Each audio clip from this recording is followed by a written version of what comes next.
Hey, 5'11", but my status make me 6'8". The way I'm shooting, my recruiter is from big state. The way I'm balling, I should probably have a mixtape. Feds on production, baby help me count it, plus her head on concussion. Know they hate to see it cause the gang so lit. Thick rope, made my son think he can swing on it. And I ain't gon' spit lest it come with a price. You bang on Mitch, better run for your life cause it's tragic. But it was cool while it lasted. Go stuff him with his partner, save up on the cash. Off gaps and my brody on 10. Clearing out the crowd like they know we gon' win. Know the feeling ain't the same when we touch. I'm still tripping off a cane and a crutch. Welcome to Old Man Sports Talk. I'm your host, Old Man Nate. It's the middle of July, which means we are just 7 weeks away from college football season. That means it is our annual breakdown of each Power Four. That's right. There are only 4 power conferences this year, and there is no Pac-12 conference this year and maybe forever. A lot of changes this year with conference realignment, as UCLA, USC, Oregon, and Washington have all left the Pac-12 for the Big Ten. California, Stanford, and SMU have all joined the ACC. Arizona, Arizona State, Utah, and Colorado are now in the Big 12. Oklahoma and Texas left the Big 12 to join the SEC. I think I got it covered. A lot of changes and expansions in all of the Power Four conferences. The Big 10 will now have 18 schools in their conference. Big 12 and SEC now have 16 teams, and the ACC has 17 teams. I would not be surprised if Notre Dame joins the ACC in the next couple of years. If the ACC don't fall apart, the ACC is the next conference rumored to collapse. To keep the ACC going strong, they will have to do 2 things. 1, sign a new TV deal. They need to sign a TV deal with a major provider, ESPN, Fox, or even Prime, Peacock, Hulu, or Netflix. The right amount of money could keep teams like Florida State, Clemson, Miami, or North Carolina from leaving. It would also draw in an 18th team, and something I think they have to get done also, which leads me to my second point. I said the ACC needs to do to stay a Power Four conference. That is, add Notre Dame to the ACC. Notre Dame had a taste of what it's like to play in the conference as they joined the ACC for 1 year in 2020, the COVID year. Notre Dame played for the conference championship that year, losing to Clemson 34-10. I also believe that is why the ACC has an odd number of teams in their conference right now at 17, because they are pursuing Notre Dame to join the ACC. We'll see what happens, but I believe it has to start with getting a new TV deal done. I am going to release a show each week leading up to the start of college football season. I will break down the Power Four conferences, one each week. Then I will do a show over Notre Dame and some teams I believe will make a run at those final college football playoff spots. That's right, there is another thing new this season. The college football season has expanded from 4 teams to 12 teams, with the conference champion from 5 conference champions getting automatic bids, and 4 highest ranked champions getting the top 4 seeds and first round byes. The remaining 7 berths will be given to the next 7 highest ranked teams. The 5th conference champion will be seated where they are ranked in the final poll. For example, if they are ranked 10, then they will be the 10th seed. If they are ranked out of the top 12, they still receive a bid to the playoffs, but will be the 12th seed. Hope you understand. I hope it wasn't too confusing for you. But this is why I think Notre Dame will join the ACC, because right now they can never get the automatic bid, which would give them a first round bye because they will not be a conference champion as an independent. So back to letting you know future shows this year. After breaking down the conferences and teams I think will have a shot at the playoffs this year, I will do a show releasing Old Man Nate's top 25.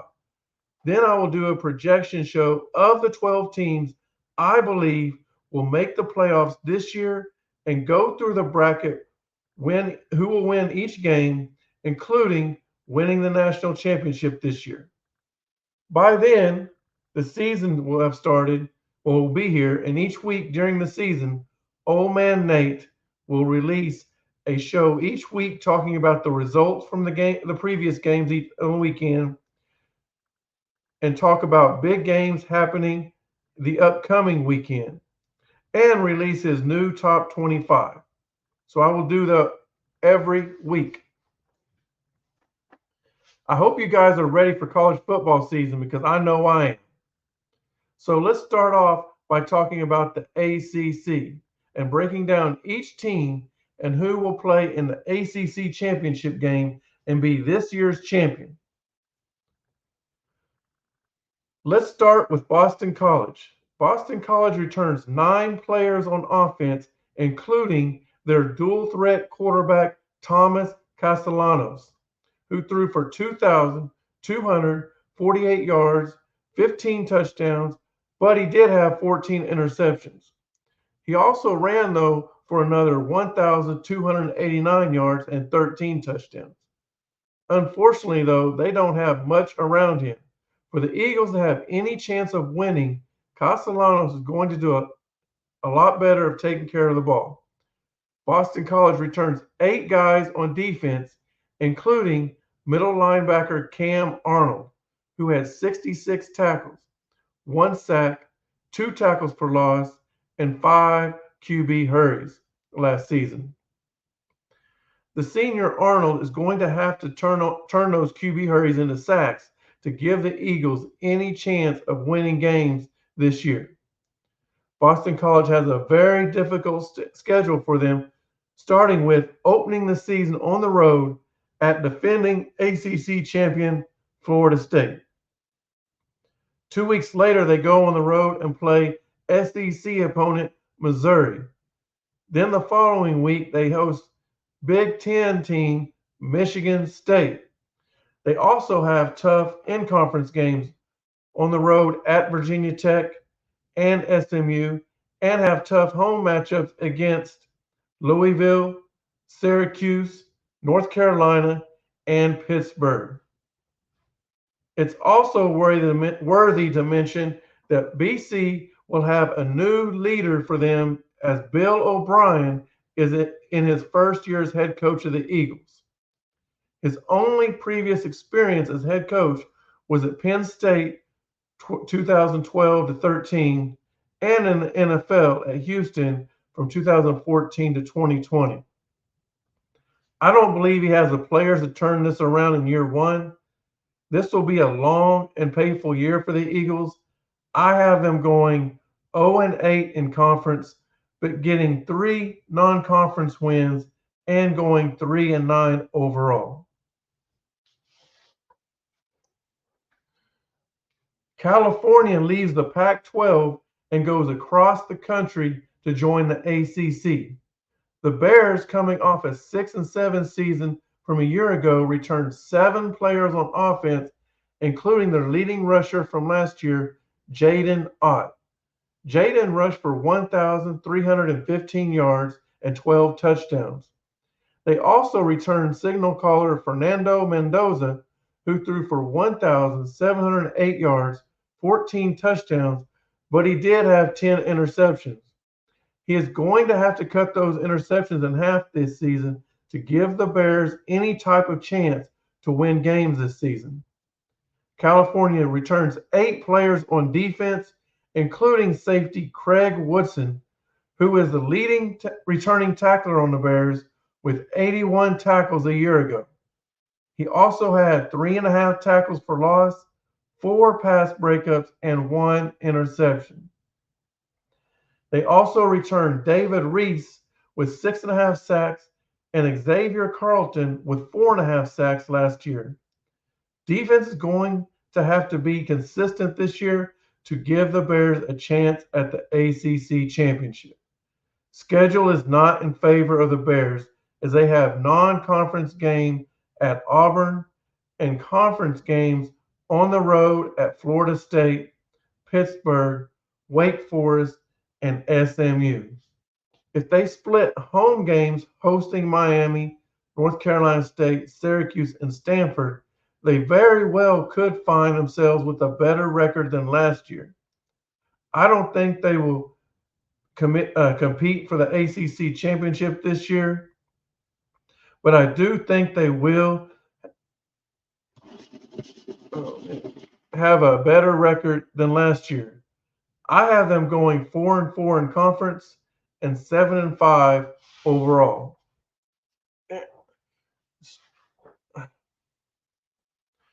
Clemson is almost everyone's pick to win the ACC this year. And why not? I mean, Clemson has won 7 out of the last 10 ACC championships. They also returned 9 players on offense, including their leading rusher, leading passer, and leading receiver from last year. Phil Mafah ran for 965 yards and 13 touchdowns. Cade Klubnik returns for his third year behind center. Last year, he threw for 2,844 yards, 19 touchdowns to 9 interceptions. They also have leading receiver Tyler Brown, who caught 52 passes for 531 yards and 4 touchdowns. The offense appears to have plenty of experience and ready to challenge for the ACC championship. On defense, the Tigers returned only 5 players on defense. Weak side linebacker Barrett Carter returns for his senior year. He had 67 tackles last season with 3.5 sacks, 6 tackles for loss, and 6 pass breakups and 1 interception. Also returning for the Tigers at strong side linebacker is Khalil Barnes, who led the team in interceptions last season with 3. He also had 41 tackles, 1 sack, 4 tackles for loss, and 6 pass breakups. Clemson's defense should be the strength of their team as they are the 17th ranked defensive line, 8th ranked linebackers, and 4th best secondary heading into the 2024 season, according to Phil Steele, who has the best preseason college football magazine over the past 20 years. Clemson has a tough game out of the gate as they go to Atlanta to play in a so-called neutral site game against Georgia. They also go on the road to Florida State this year, but other than that, their tough games are at home. North Carolina State, Louisville, and in-state rival South Carolina, they get at home. Clemson will definitely be in the hunt for the ACC championship this year. I got them going 7-1 in conference and 10-2 overall. The Duke Blue Devils are coming off an 8-5 season, including the upset to start the 2023 season, which old man Nate predicted over Clemson. However, they lost their QB from last year, Riley Leonard, who transferred to Notre Dame, which is ironic because Duke almost beat Notre Dame last year. Notre Dame scored a late touchdown to take the lead, and Duke was driving for the win when Leonard's ankle was rolled up on while being tackled, and the drive stalled as the backup quarterback the drive stalled with the backup quarterback. Duke will have a new head coach as Manny Diaz gets another shot at head coach. He was the head coach of Miami from 2019 to 2021. Duke also only returned 5 offensive players from last year, but they do have their leading receiver from last year, Jordan Moore, who had 62 catches for 35 yards, and 8 touchdowns. Malik Murphy transfers in from Texas, who may be the best athlete Duke has had in a long time. He has a very strong arm, but can he be accurate? We'll see. If he can, and he uses his legs wisely, then the offense will be tough to stop. On defense, the Blue Devils returned 5 players, including the top 2 players from last year. At middle linebacker, Trey Freeman returns. He led Duke in tackles with 106. He also had 1.5 sacks, 3.5 tackles for loss, 3 pass breakups, and 1 interception. Also returning for Duke is strong safety Jalen Stinson. Jalen finished the 2023 season with 88 tackles, 1 sack, 2 tackles for loss, 6 pass breakups, and 1 interception. The Blue Devils have a very tough schedule as they have to play North Carolina, Florida State, SMU, Miami, North Carolina State, and Virginia Tech this season. Playing for the conference championship will be too much to ask for them this season. If Manny Diaz can get their defense to play better than average and Malik Murphy can pull some magic out of the hat this year, then Duke could finish around 500. But I have the Blue Devils finishing 0-8 in conference and 3-9 overall.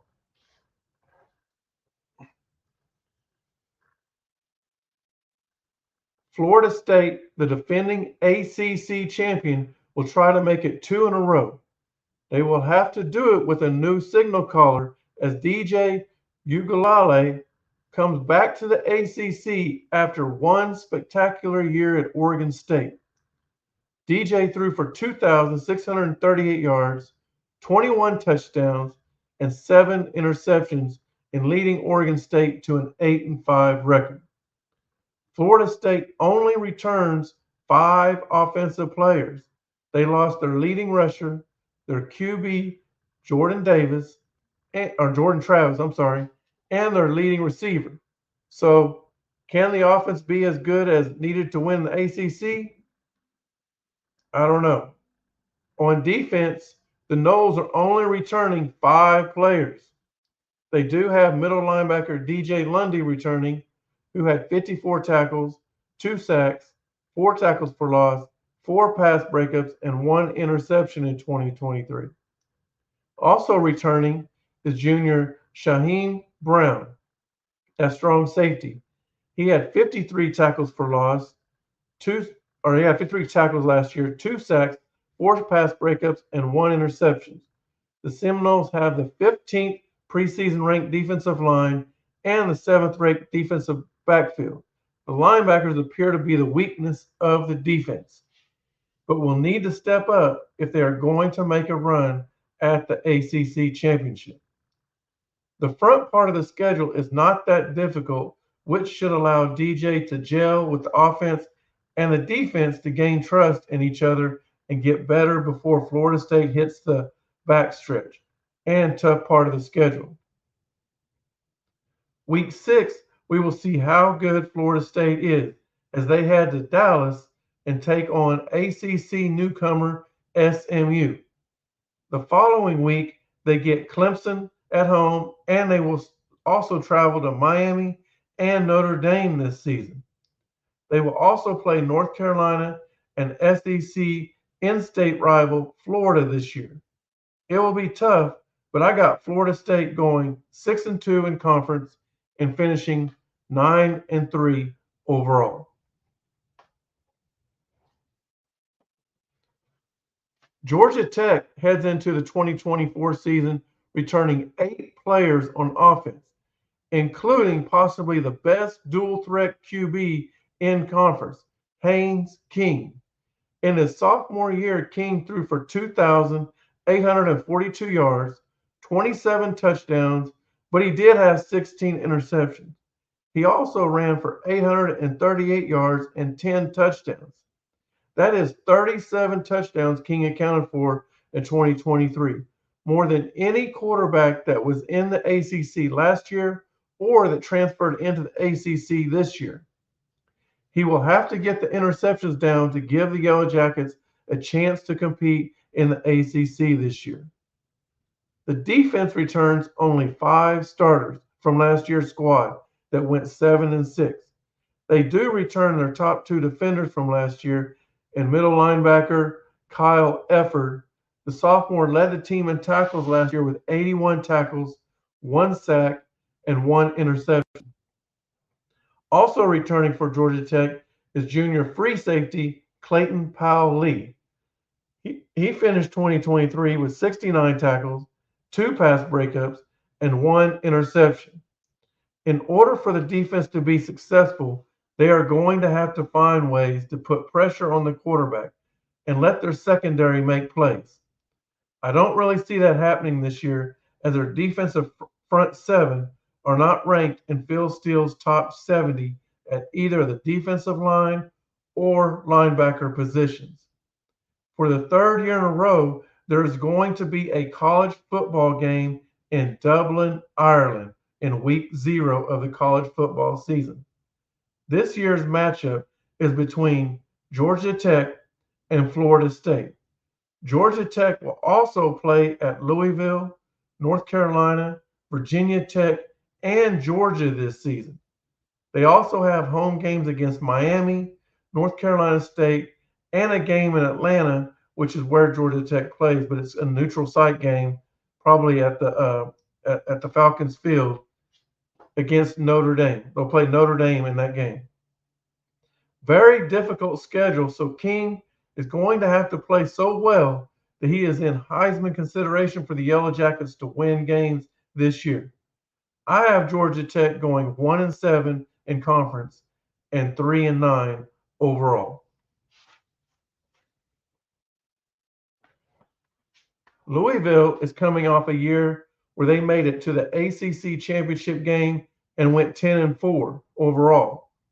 The Cardinals returned 8 players on offense, but they will have a new quarterback this year, as last year's signal caller Jack Plummer is a Carolina Panther now. New signal caller Tyler Shaw will be in his 7th year of college. Shaw was at Oregon from 2018 to 2020, then at Texas Tech from 2021 to 2023. Shaw has not shied away from competition. At both Oregon and Texas Tech, he won quarterback battles to earn starting jobs. Unfortunately, though, injuries have affected his careers at both schools, including last year breaking his fibula. The Cardinals are going to need him to stay injury-free if they are going to make it back to the ACC championship. There is not much experience returning for Louisville on offense. On defense, the Cardinals returned 7 players, including their top 2 defenders from last year. Weak side linebacker junior TJ Quinn is back in 2024. In 2023, he led Louisville in tackles with 92. He also had 2 tackles for loss, 2 pass breakups, and 1 interception. Senior Devin Neal returns at strong safety. Last season, he had 74 tackles, 3 tackles for loss, 6 pass breakups, and he led the team in interceptions with 4. The defense overall is more balanced than the Cardinal offense. If the Cardinals are going to be successful this year, the defense is going to have to be solid. Their schedule is not a gauntlet and is very manageable. They have Miami and SMU at home, but have road games against Notre Dame, Clemson, and their annual in-state rivalry against Kentucky. I think they lose 4 of the games I just mentioned and finish in conference at 5-3 and overall at 8-4. Miami finished 2023 with a 7-6 record. They returned 10 players on offense, but the one that didn't return is a transfer from Washington State, QB Cam Ward. Ward is coming off a phenomenal season in 2023 where he threw for 3,732 yards, 25 touchdowns, and 7 interceptions. He also ran for 431 yards and 8 touchdowns. If he has a year like that this year, watch out, America. The Canes will be in the playoffs. Miami also returns their top two receivers, Xavier Restrepo, a 1,000-yard receiver from last year, and Jacoby George, who had 864 yards receiving last year. The defense returns 7 starters. The Canes' top defender in 2023, Francisco Mayugoa, hope I said that right, probably didn't know, returns for his senior year. Francisco led the team with tackles last year with 82. He also tied the team in sacks with 7.5 and led the team in tackles for loss at 10.5.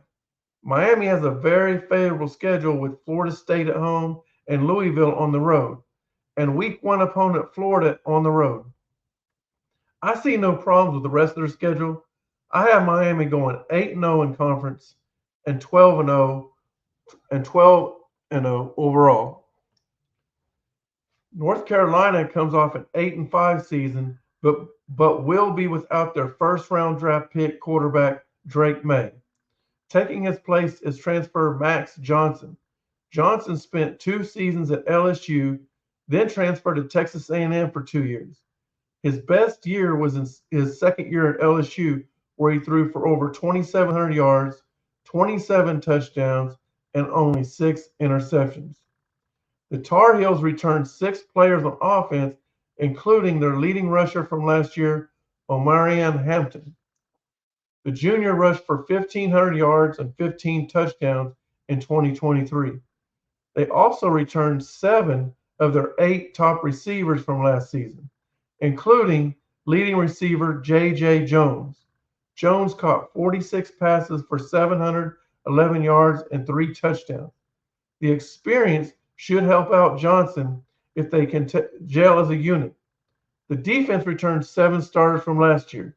Weak side linebacker Power Eccles returns off a 2023 season that saw him with 102 tackles, 5.5 tackles for loss, and 1 interception.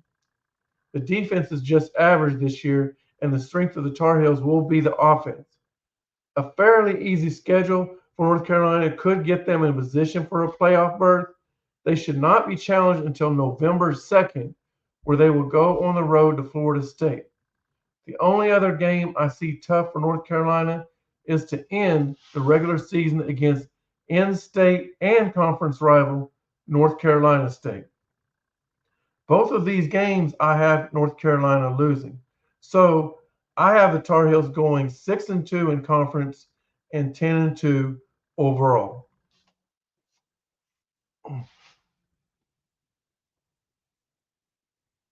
North Carolina State comes off a 9-4 season in 2023. The offense returns 8 starters, which should help new play caller Grayson McCall. McCall transfers in after 5 years at Coastal Carolina. 3 of the last 4 seasons, McCall threw for over 2,400 yards each season and over 20 touchdowns with less than 5 interceptions in each of those seasons. Last year, he struggled and was benched after the 7th game.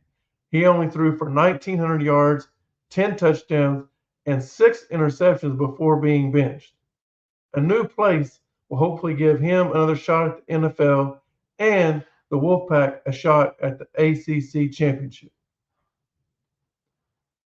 Kevin Concepcion will be McCall's go-to target, and he should be, as Concepcion finished with 71 receptions for 839 yards and 10 touchdowns in 2023. The defense returned just 5 starters from 2023. If the front 7 can put some pressure on the opponent's quarterback, then that could lead to several turnovers for the Wolfpack. North Carolina State secondary is their strongest position on the team, ranked 13th best secondary by Phil Steele. They will be tested this season as early as week 2 as they will play SEC member Tennessee in Charlotte, North Carolina. In conference, they will play all of their tough games on the road: Clemson, California, and North Carolina. I have North Carolina State going 7-1 in conference and 10-2 overall.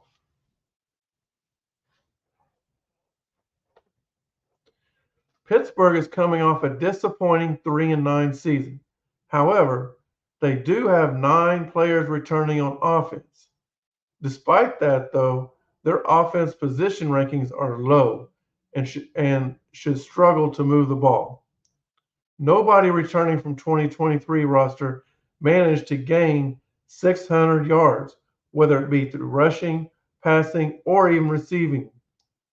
The defense is not going to be much better, with only 4 starters returning from last season. They do have leading tackler safety Donovan McMillan returning for his senior year. He had 105 tackles in 2023. Also returning is free safety Javon McIntyre, who had 85 tackles, 3.5 tackles for loss, and 7 pass breakups last season. The Panthers have a difficult schedule, starting with non-conference games at Cincinnati and home against West Virginia.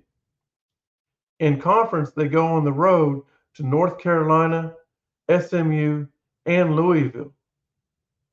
Home games against California and Clemson are no easy task either. I think Pittsburgh will go 1-7 in conference and 3-9 overall.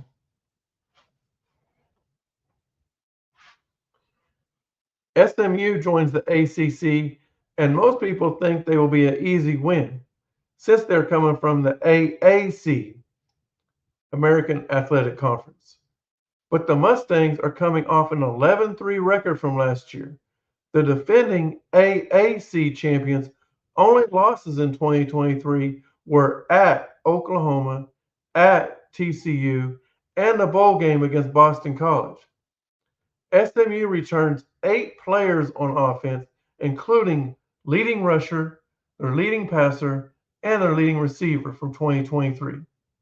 Junior Preston Stone threw for 3,197 yards, 28 touchdowns, to only 6 interceptions. He also ran for 300 yards and 4 touchdowns. Also returning from last year is leading rusher Jalen Knighton, who ran for 745 yards and 7 touchdowns. The Mustangs have their top 5 receivers from last year returning, including leading receiver Jake Bailey, who caught 42 passes for 528 yards. They also have 2 receivers returning that each caught 7 touchdowns in 2023, R.J. Maryland and Jordan Hudson. This is the deepest receiving corps in the ACC, as all 5 returning receivers caught at least 25 passes last season. Phil Steele has SMU ranked high at every position except special teams. On offense, wide receiver is the highest ranked position at number 8. The lowest ranked position on offense is offensive line at 18. That's right, all positions on offense are ranked in the top 20 nationally. The defense returns 7 starters from 2023, including 6 out of the 7 leading tacklers from last season. Last season's leading tackler returns weak side linebacker Kobe Wilson is back for his senior year. He had 80 tackles last year, leading the team in sacks last year with 10. Defensive end Elijah Roberts returned for his senior year. Also returning for their junior year is safety Isaiah Wakobia, who led the team with 4 interceptions in 2023. The defense is also highly ranked in Phil Steele's position rankings. Defensive line is ranked 25th, linebackers are ranked 10th, and the defensive backs are ranked 19th. SMU looks to be one of the most talented teams in the ACC. People that are overlooking them are making a big mistake. The Mustangs also were blessed with probably the easiest schedule in the ACC. Their non-conference schedule, the Mustangs host BYU and TCU. SMU starts conference play hosting Florida State and then at Louisville. If they can get through those 6 games, the road gets easier. SMU remaining games would be at Stanford, Duke, and Virginia. Home games against Pittsburgh, Boston College, and California. Because of the talented roster SMU has and the very, very favorable schedule, I have SMU going 8-0 in conference and 12-0 overall. Stanford is another team that is joining a conference across the country as they left the Pac-12 for the ACC. The Cardinals are coming off a 3-9 season. They do have 10 starters returning on offense, including Ashton Daniels at quarterback. Daniels threw for 2,247 yards, 11 touchdowns, but he had 8 interceptions. The Cardinals also have their best player from last season returning, sophomore wide receiver Elik Amaner. He had 1,013 receiving yards and 6 touchdowns in 2023. Despite 10 stars returning on offense from last season, the only position ranked by Phil Steele is the wide receiver group. The wide receiver group is ranked 41st, but will Daniels be good enough to get the ball to those playmakers? Let's find out. The defense returns 8 starters from last season, including the top 4 tacklers from 2023. Senior weak side linebacker Gathan Bernardo returns. The leading tackler had 87 tackles in 2023. The linebacker group is the only position ranked by Phil Steele. The schedule does no favors in 2024 as they have road games at Clemson, at Notre Dame, and at North Carolina State. Home games against TCU, SMU, and Louisville. I have the Cardinals going 0-8 in conference and 2-10 overall. Syracuse finished the 2023 season with a 6-7 record. They returned 10 starters on offense and even picked up transfer Kyle McCord, who was the starter for Ohio State last year. McCord threw for 3,170 yards, 24 touchdowns, and 6 interceptions. The Orange also returned their leading rusher from last season, LaQuint Allen. The junior rushed for 1,054 yards and 9 touchdowns. The defense returns 8 starters, including their top 4 defenders from 2023. Marlo Wax, who led the team in tackles last season with 110 and sacks with 4, will be back for his junior season at middle linebacker. Very manageable schedule for Syracuse with road games at UNLV, North Carolina State, and California. Home games for the Orange include Virginia Tech, UConn, and season finale versus Miami. I think Syracuse will be improved from last season, but will not make the ACC championship game. I have Syracuse going 4-4 in conference and 8-4 overall. Virginia Cavaliers finished the 2023 season 3-9, but will they be any better this season? We'll find out.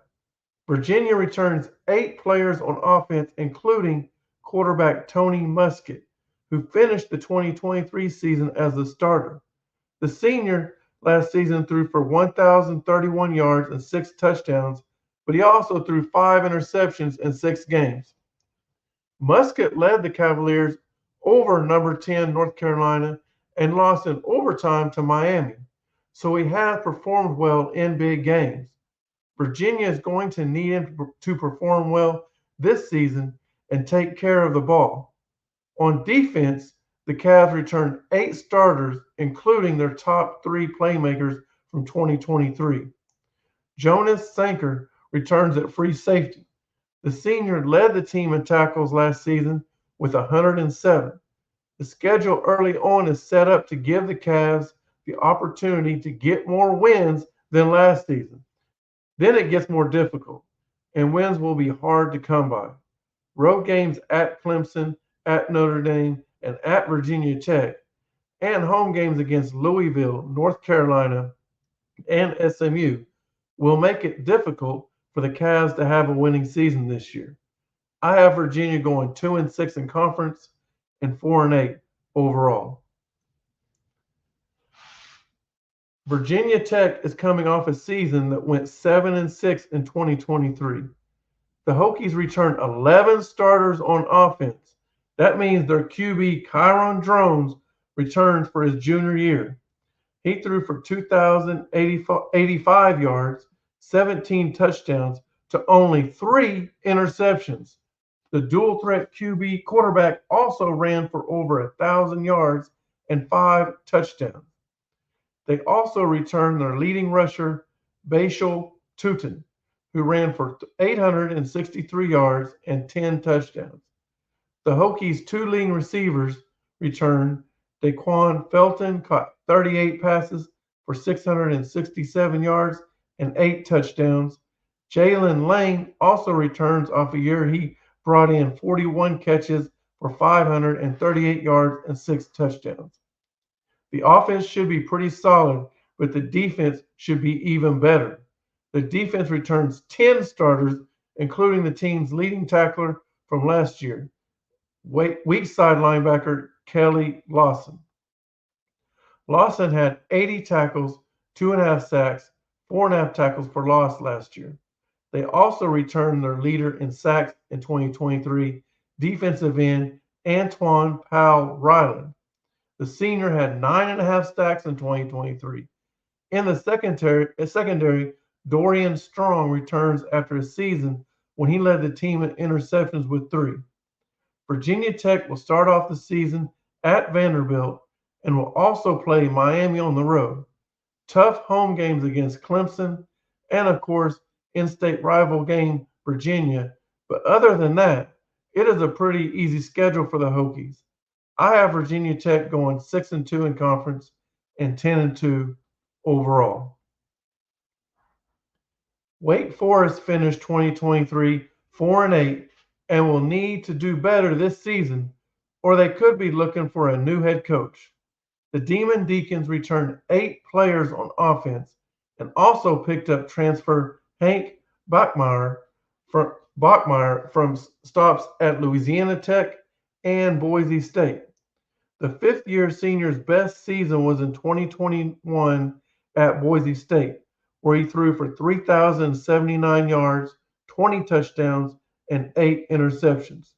The Demon Deacons do return their leading rusher from last year, Damon Claiborne, who rushed for 586 yards and 5 touchdowns. The leading returning receiver is Taylor Morin, who caught 41 passes for 617 yards and 2 touchdowns. On defense, Wake Forest returned 7 starters, including their leading tackler from last season, Dylan Hazen. The weak side linebacker had 86 tackles in 2023. The schedule is going to be tough for the Demon Deacons. Homecoming is against Ole Miss. They also get Clemson at home and California. Road games at North Carolina State, North Carolina, and Miami are going to be very challenging. I have Wake Forest going 2-6 in conference and 5-7 overall. So if you took notes and kept track of my prediction record for each team, I have 7 teams with 2 conference losses or better. I have Florida State, Virginia Tech, and North Carolina going 6-2. Clemson and North Carolina State going 7-1. So that leaves 2 teams going 8-0, Miami and SMU. I believe Miami will play for the ACC championship primarily because they are loaded with talent and they have an experienced quarterback who I think will be really good this year. I also believe SMU will make it to the ACC championship. They are loaded with talent also, but they also have the easiest schedule in the ACC. If Clemson, Florida State, or North Carolina State had SMU schedule, I believe they would make the ACC championship. The winner of the ACC championship, I am picking Miami. I just think they are more talented, and this will be the best team SMU will have faced all season, which I believe will be too much for them. I have the Miami Hurricanes winning the 2024 ACC championship. I appreciate everyone for watching Old Man Sports Talk preview of the ACC. If you are watching on YouTube, please take the time to subscribe, and ring the bell. That way you get notified every time Old Man Nate drops a video or goes live. We will release a new show every Thursday at 7 p.m. Tune into the next show as we preview the Big Ten.